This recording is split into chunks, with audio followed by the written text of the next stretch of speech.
Good morning, everybody. It is actually February 1st. It is like a Fry Monday. So, hope you have a really great day today. I want to remind you to fill out the form for our prize this week, which is a collection of 100 inspirational quotes that you could print and hang up in your classroom or use digitally as conversation starters or journal responses or anything. But before I sign off for the morning, I want to talk a little bit about the curve of forgetting.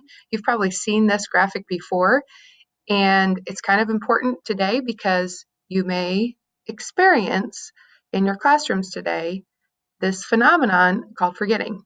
Now, the kids have not been with you, obviously, for 2 days, and the week itself is so disrupted that I wouldn't be surprised if whatever you taught Tuesday, maybe and Monday, no one remembers. Or the memory is kind of vague, recollections are a little blurry.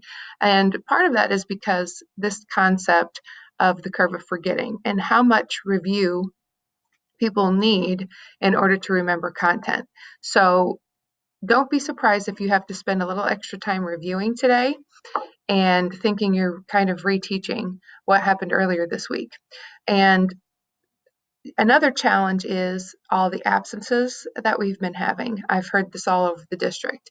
So that also poses a problem, right? If you're looking for some ways to review or some ways to reteach the material that you had to teach earlier, one easy website to use is called Gimkit. It takes a Quizlet study guide and turns it into a game.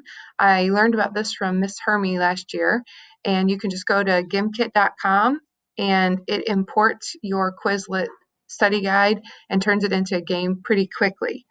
I know a couple teachers at the high school have used it and they find it kind of successful, and it's something different, especially if you're getting burned out on Quizlet. Another idea that you could use for review is, especially if you're using fiction in your classroom. Let's say the students independently are reading AR books, or you're reading as a whole class a novel. They may not remember what has happened in the chapters previous. So you could use a someone wanted but so then summary organizer. You may have seen this before. I got this from Mrs. Pont. I thought it was a really good way to organize a fictional summary. And so you could use that easily. You could even have the kids talk about their individual books by creating this summary and then having discussions. So that would be a way, because if you just say pick up your AR book and start reading, you got to teach them how to go back and remember what they've read before. And the last thing that you could do that would take a little bit more time as a review is you could take a Google slideshow that you've already created, say one that you presented content with, and you could install the Pear Deck add-on. That's going to create this little interactive slideshow feature over here. So let's say you have a slideshow and the kids have already taken notes on it. Well, you could take that same slideshow and turn it into an interactive presentation. It doesn't take very much time once you have the slides already built. Then you can create interactive questions. I've really like Pear Deck, and I talk about that all the time. So if you had a little more time, that would be another way you could take some content you've already done and review.